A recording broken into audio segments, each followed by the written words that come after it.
Welcome to the Tech Blog Writer Podcast, your guide to future tech trends and innovation in a language you understand.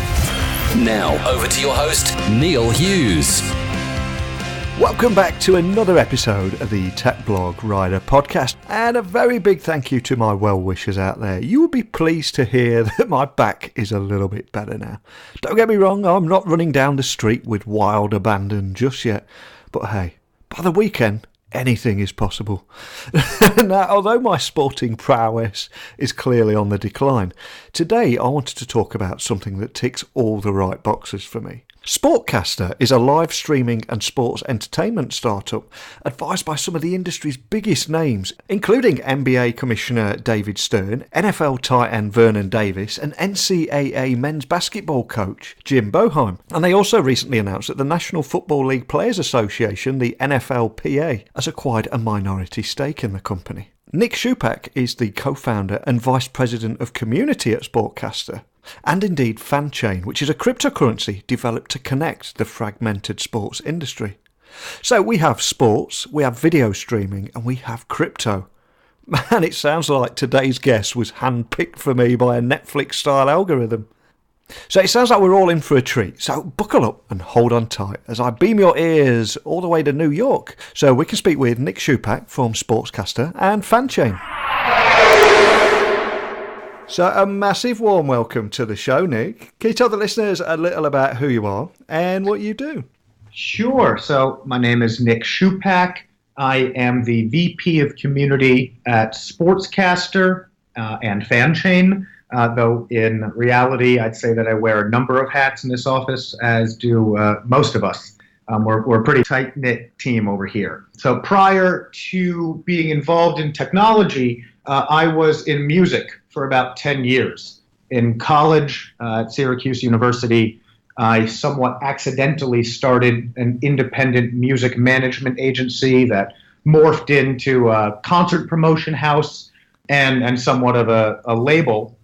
And after about 9 or 10 years of not making any money, I decided it was time for a change. So about 6 years ago or so, I moved into technology and specifically the development of social applications. Now, SportsCastr is an interactive live streaming app for people just tuning in, and FanChain is a cryptocurrency developed to connect the sports industry.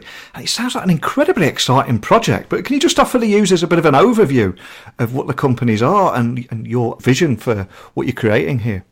So SportsCastr is the social live video streaming platform that lets anybody in the world choose the sportscaster or at the push of a button be the sportscaster.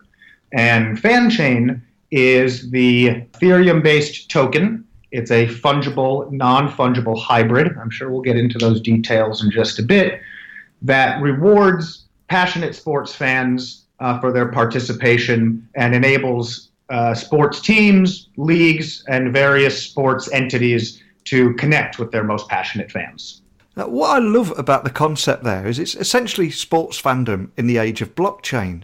And change is moving at breakneck speed at the moment. And for example, there seems to be a real rise of virtual goods and sports memorabilia too. I mean, can you tell me more about how you see crypto and blockchain changing the game of sports? As you mentioned, a lot of really interesting stuff going on, a lot of forward-thinking technology, and the athletes are certainly on the forefront of adopting a lot of these new technologies. A lot of the platforms being built on the blockchain for the sports industry are around digital scarcity, ostensibly playing cards, but on the blockchain. And something that we also see a lot of is the use of blockchain to authenticate merchandise. So the problems that thus far have been attempted to be solved by blockchain technology in the sports space really revolve around sort of recreating older models like trading cards, like we see with Steph Curry getting his own crypto kitty, for example, and a number of other platforms creating these sort of digital goods, and also around ensuring that the notion of a certificate of authenticity is replicated on the blockchain. And we find all of those very exciting. There are elements of both of those marketplaces that we certainly think that we are attached to with the development of FanChain. But our particular slant on it is a bit more broad. It's a bit more decentralized, to use all of our favorite buzzword. So thanks to streaming services such as Netflix, many people are saying, why am I paying a cable provider $150 a month when a Netflix subscription for $10 a month and a multi-screen and multi-device experience? So they're cutting the cord. So how is the cable's decline and the rise of live video changing the fan viewing experience, in your opinion? Well, something that I find really interesting is that viewership has not really changed. Yeah. On the whole, kids love sports, adults love sports, old people love sports, and people continue to watch sports. What has changed is how they watch sports. And I would assume that to your audience, that's not going to come as a huge revelation, but it is particularly interesting to us as the developers of SportsCastr that the younger generation, or I should say younger generations now, tend to not watch sports live. However, they watch each other live constantly. And we think that what SportsCastr enables the teams and the leagues and the sports media entities to do is to attract those viewing habits of the younger generations and marry them with their own content. So something that was really quite eye-opening for us to learn was that apparently parents of middle schoolers and high schoolers are hiring Fortnite tutors for their kids. It was crazy. It was on the cover of the Wall Street Journal, and it ostensibly was saying that it seems as though Little League is being replaced by kids learning to not be button mashers. But we think that's great. Look, it's the evolution of sports. If you go back 20 years ago, UFC was some fledgling little thing at the margins of the athletic world, and now it's absolutely one of those relevant sports in the world, whether you're talking about Europe, South America, North America, and certainly any place in Asia. And the fact that the younger generation has decided that they think that esports is sports is a really powerful and interesting thing. So sports fans are just who they used to be. They're just interested in slightly different sports, and they're viewing those sports in different ways. So as a result of those changing tastes and how people view sports and the kind of sports that they like, how do you see the sports media aspect changing over the next, 5 to 10 years, let's say? Well, it's going to be important for those more monolithic entities to move fast. Coming from music, I remember very, very well the transition from music being a physical item that you went to a store to buy and then own, transformed very quickly into this cloud-based ecosystem that we have now, where we all ostensibly rent the music that we listen to. And there's a similar paradigm happening in the world of sports and really media across the board. So as you mentioned, people wondering why they're paying a cable provider $150 a month. And I'm really glad to hear someone of your intelligence and with your British accent saying something that I've been saying for a long time, which is that the younger generations are not going to send $150 a month to acquire 5,000 channels that they're never going to watch. Yeah. But they are very happy, as they're currently already doing on a number of different services, whether it's Twitch or it's YouNow or QQ or various other live streaming platforms. They're very happy to reward those content creators who they really like. And that newfangled interactivity is extremely significant, and it's going to be crucial for the sports media world to come around to it, adopt it, and embrace it. And that really is what we're after with both SportsCastr, the live video streaming application that lets anybody choose their sportscaster or be their sportscaster, and FanChain, which will enable those content creators to be rewarded with tokens that are really meaningful to them. It really does feel like a real exciting movement that's going on at the moment. And blockchain in some circles is exaggerated. It has become a buzzword, and some companies are using it in their title without actually using the technology even. But, I mean, what do you think blockchain's role will be in connecting that fragmented sports market?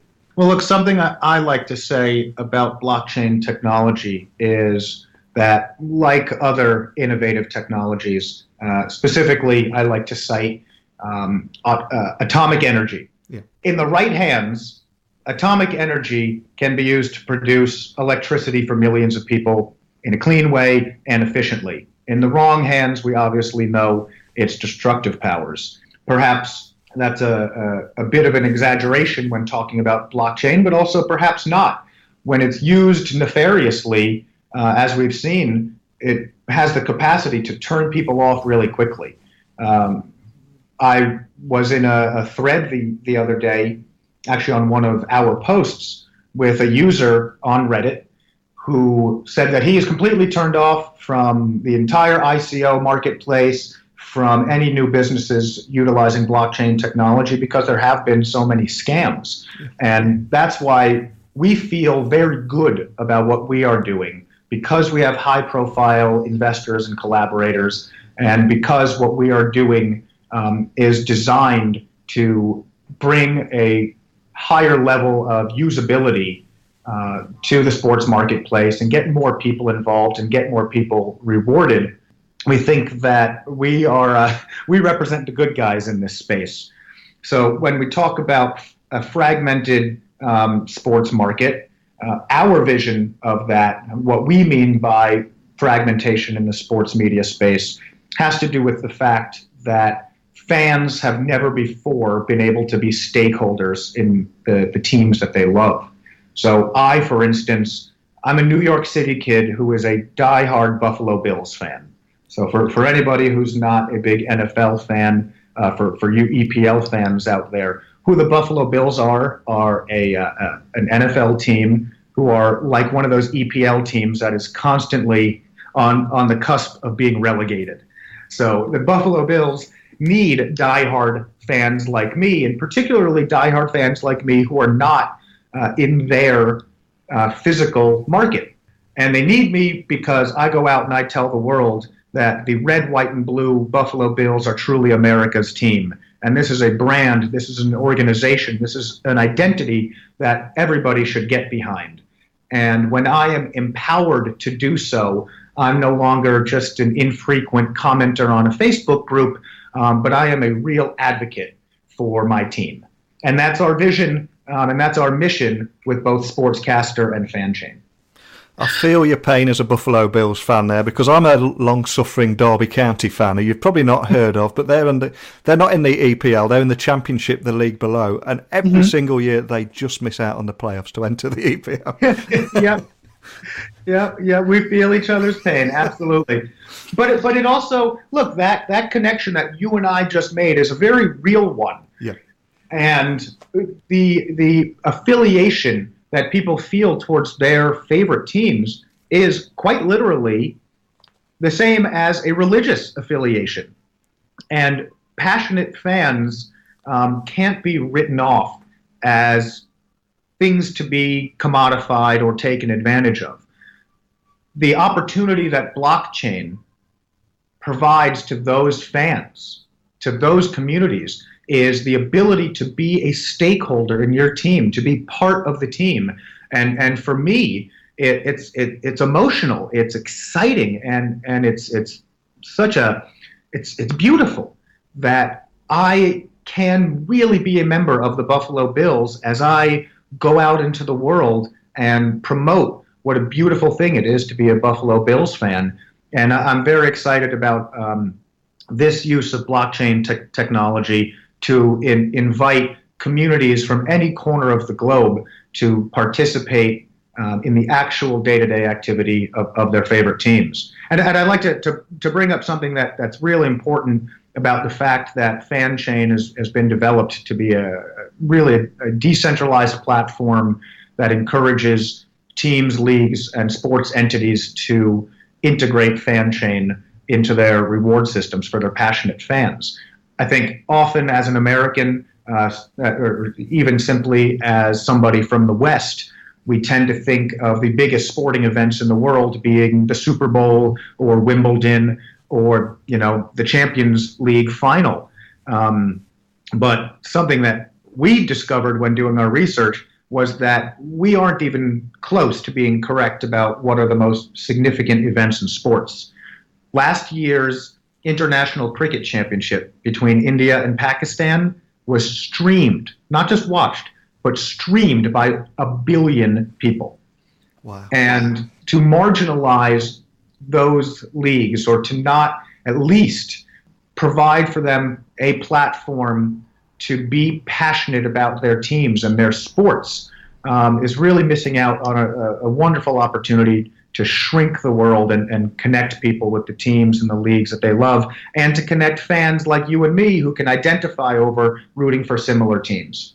I'm so glad you made that point, because I had the guys from Real Madrid on last year, and they became the first sporting brand in the world to actually get 100 million likes on Facebook, which was a phenomenal thing and a great achievement. But what I loved about that conversation was they quickly realised that the Bernabeu Stadium in Madrid, they can get 90,000 people in there on a match day, but there's 100 million people all around the world that are passionate about that club and passionate about that brand. So it's no longer about the people inside that stadium on match day. It's much, much bigger than that, isn't it? Absolutely.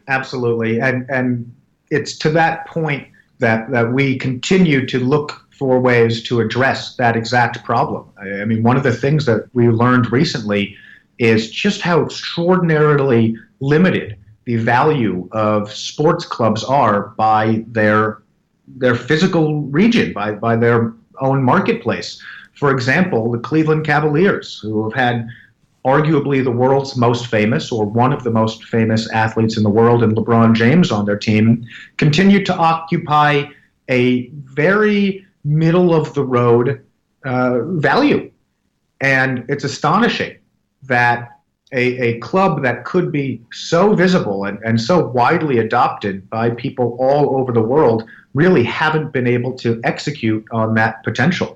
You mentioned LeBron James there. I've got to ask, what are the sports stars themselves? What about them? How are athletes adopting this new technology to connect directly with their fans? Because again, if I go back to the Real Madrid situation, they were using the influence of their own stars to further their cause and spread the word about their brands. But are you finding that athletes are playing a much bigger part in that and using technology to connect directly with their own fans?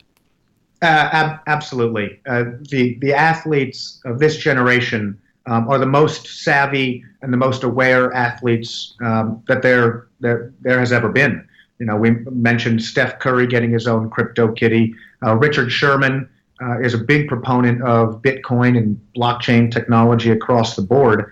And what we've seen is that American football players are extremely conscious. They've proven to be socially and politically conscious. And, these are the first set of football players who really are honest and aware that they're going to have difficulty after their playing career is over.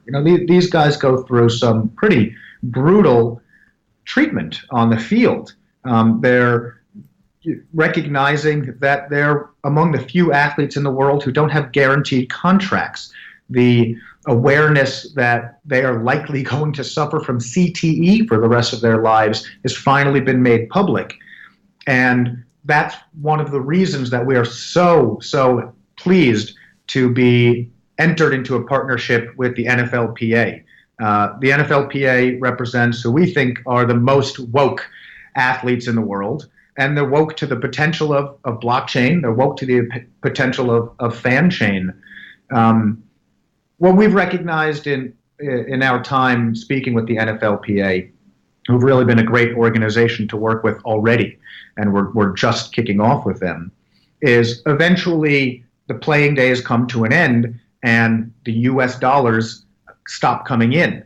But once the helmets come off, these athletes can continue to be prominent figures in the sports media space, really like they've never been able to before. And this actually goes back to what we talked about a couple minutes ago with the cord-cutting generations. Rather than slipping into obscurity, the athletes will simply become fans themselves. They'll become integral parts of the new culture, the culture that is live and the culture that is interactive. And it's been really cool to see how open-minded, how forward-thinking these athletes are. I think traditionally athletes have been given a bad rap for, being jocks or being unsophisticated, but that is absolutely not the case. And we've seen that time and time again, that the athletes of the world are really excited about the potential of blockchain technologies. And, they're more and more, to reiterate, they're more and more recognizing that whereas your more white-collar people will have careers that last into their 50s and their 60s or into their 70s. An athlete's career does, it's a ticking clock. At a certain point, typically in your 30s, or if you're an American football player, on average, in your 20s, your career is over. And you need to be able to do something with the platform that you've developed for yourself. And FanChain, among other things, but of course we're very excited about what we're building. FanChain really provides these new, exciting avenues for athletes to continue to grow their brands, become part of communities that only grow after their playing days are over. Now, for many people listening, as soon as we mention blockchain solution and an attached cryptocurrency token, they're instantly going to go, well, what is the role of the token in all this? So can you tell me more about the sports token that knows your favourite team, and also how the FanChain token is actually a cryptocurrency that rewards you for doing what we all do best, and like me and you were a few minutes ago, talking about our favourite team? Absolutely. So the FanChain token is a fungible, non-fungible hybrid token. It's an ERC20 compliant token with ERC 721 style characteristics. Ostensibly, what that means is this is an Ethereum token that can be stamped with metadata to make each token associated with your favorite team, with your favorite league, or your favorite sports entity. So a quick real-world example of why that's important. If Pete is a Manchester United fan, and Pete goes into a shop and he purchases a Manchester United sweater with US dollars, or I should say with the British pound or with euros, that's the end of the transaction. He takes the sweater, he leaves the shop, that's that. When he instead uses FanChain tokens that are associated with Manchester United, the vendor instantly recognizes Pete as a stakeholder and a value creator for the Manchester United brand. That makes him eligible for any sort of promotional opportunities that the vendor or the team itself might provide. So Pete thinks he's going in and he's just getting a sweater, but since he's using FanChain tokens, since he's a valuable asset to the Manchester United brand, he's walking out of that store with a Manchester United sweater and with tickets to the next game and vouchers that will give him access to premium content from the team's players after the game. That's incredibly cool, isn't it? Especially for guys like us, big sports fans. So where does the ICO come into all this? If you could just tell the listeners a little bit about that and how they can get involved. Sure. So we are currently in partnership with the Cryptos Exchange, which is a globally licensed exchange based in Singapore. They are hosting our private sale on there. So if you go to Cryptos, create an account, you can get information on how to get involved in that private sale. And of course, if you want to learn anything more, if you want to read our white paper, view our roadmap, learn more about our team, who have some pretty darn impressive figures on it, you can go to fanchain.com. And what kind of time span are we looking at here? Because I think there's going to be a lot of sports fans listening that are quite exciting about this future that you're building. Is there any kind of roadmap that you can give me a brief highlight, just so we know what's in store? Absolutely. So an important thing to know is that since we at FanChain are the creators also of SportsCastr, the SportsCastr application continues to develop and become more robust, and SportsCastr will be in full version 1 in the App Store this fall. And that version 1 will include full FanChain integration. So when you go on SportsCastr and you go live, you will be able to redeem FanChain tokens for digital gifts. You'll be able to tip your favorite broadcasters and access premium content on SportsCastr using FanChain tokens. So something that we are developing now that you can view on fanchain.com as part of our roadmap is something we call fanprizes.com. Fanprizes.com will be the first place where you can get sports merchandise using FanChain tokens. Wow. This is a project that I'm going to be following very, very closely. And you made so many good points in here. Something you said quite early on in the episode there, which really resonated with me, was especially younger members of the audience, is that we watch each other live now, but not necessarily sports, and certainly not TV shows. Just so many big takeaways from today's episode. So a big thank you for coming on and sharing your story. Well, thanks for having me, Neil. It's really been a pleasure talking to you. And really, any time that I get to talk about SportsCastr and FanChain, I'm more than happy to do so. But what's more, any time that I can talk about the Buffalo Bills, color me excited. And make sure you add Derby County to that list from now on, okay? Will do. Mutually together, we can spread the word of both of these teams, you know? That's the goal. When Nick said that younger generations are no longer going to send $150 a month to cable companies for 5,000 channels that they just don't watch, but they are happy to reward online creators, this really resonated with me. And also how the world of sport has evolved over the last 20 years too. They do say that the only thing in life that's constant is change, and they say that for a good reason. And although many will struggle to see this because they can only see the world as it is right now, history has taught us that everything evolves and everything changes. For example, if we told anybody 25 years ago that AOL, GeoCities, Kodak, Pan Am, Lycos and Blockbuster Video would all disappear, and nobody would care who the heavyweight champion of the world is because they all prefer to watch UFC, they would think you were going mad. And that's before you tell them about the rise of esports and that last year 27 million people from all over the world tuned in to watch the League of Legends final, which was even more than the World Series or NBA finals. And the point is, we are never going back to those so-called good old days. We can only go forward. And it's fascinating to see how the world of sports is being transformed by technology too. But what do you think about that? And indeed SportsCastr, the interactive live streaming app, and FanChain, the cryptocurrency that's been developed to connect that fragmented sport industry. I pass the baton over to you. It's not just all about my opinions and the guests. I want to hear yours too. So tweet me at Neil C. Hughes or email me at techblogwriter@outlook.com. A combination of sports, video streaming and crypto has made this podcast a very happy man today, and I urge you to check out the great work that Nick and his team are doing.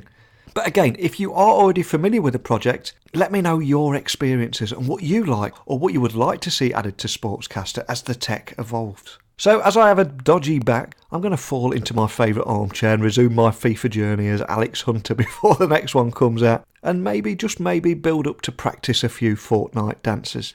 But I might need Nick to point me in the direction of some of those tutors. But that's it for me today, so a big thank you for listening. I hope you'll join me again tomorrow for more tech transformation tales. But until next time, don't be a stranger. Thanks for listening to the Tech Blog Writer Podcast. Until next time, remember, technology is best when it brings people together.